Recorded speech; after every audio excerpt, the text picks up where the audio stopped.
Tout d'abord, merci. Merci à vous tous. Vous qui avez été plus que 350 000 visiteurs à visionner nos précédentes vidéos. Cela montre à quel point nous ne sommes pas seuls.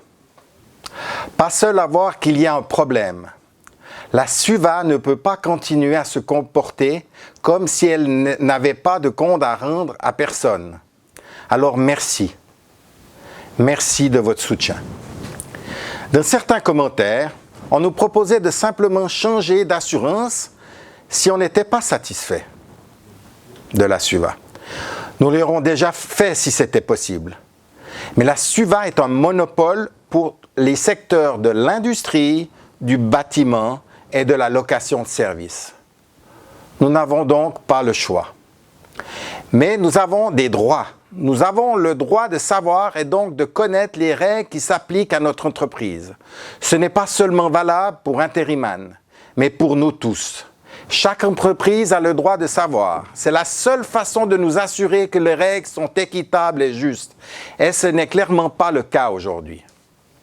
Certains gros problèmes avec la SUVA ont déjà été soulevés dans les vidéos précédentes. Mais il y en a d'autres, notamment en lien avec son manque de transparence. En 2018, la SUVA avait annoncé qu'en raison des rendements exceptionnels des placements financiers, elle allait faire un rabais de 15% sur les primes pour 2019 et 2020.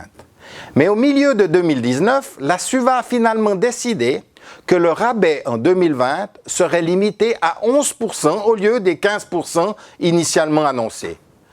Quels sont les calculs qui justifient ce changement de position? Comment, pour une entreprise, gérer de tels revirements quand on sait que les primes sont exigibles dans leur totalité, 100%, au début de l'année?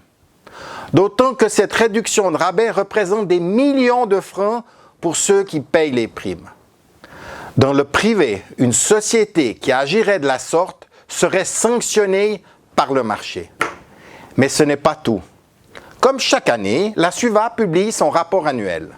C'est un document qui doit normalement être une source d'information claire et transparente sur son activité et sa situation financière.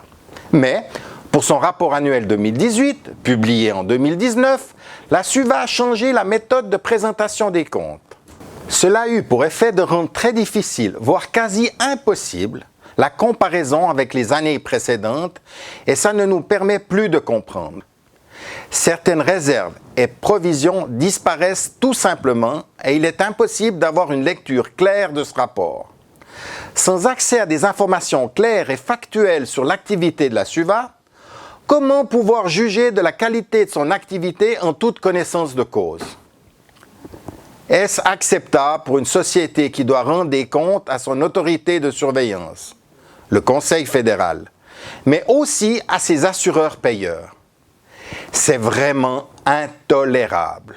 Nous avons réalisé un sondage auprès des sociétés inscrites à Swiss Staffing, ainsi qu'auprès des clients d'Interiman, pour voir quelle était leur perception de la SUVA. 87% des sondés se sont dit insatisfaits ou moyennement satisfaits des prestations de la SUVA, dont 61% qui se disent très insatisfaits. Ces chiffres indiquent clairement que la SUVA est en décalage complet avec les besoins de ses assurés.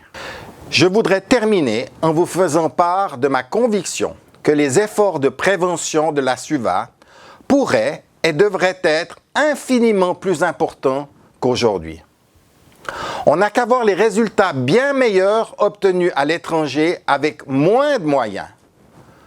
Le mandat de prévention qui est donné à la SUVA doit aussi être revu et surtout encadré. Sans augmentation de primes pour les employés, j'insiste. Et j'insiste également fortement là-dessus.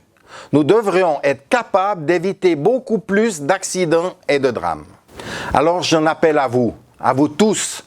Travaillons ensemble et faisons que la SUVA devienne plus transparente. Il faut mettre un terme au monopole de la SUVA.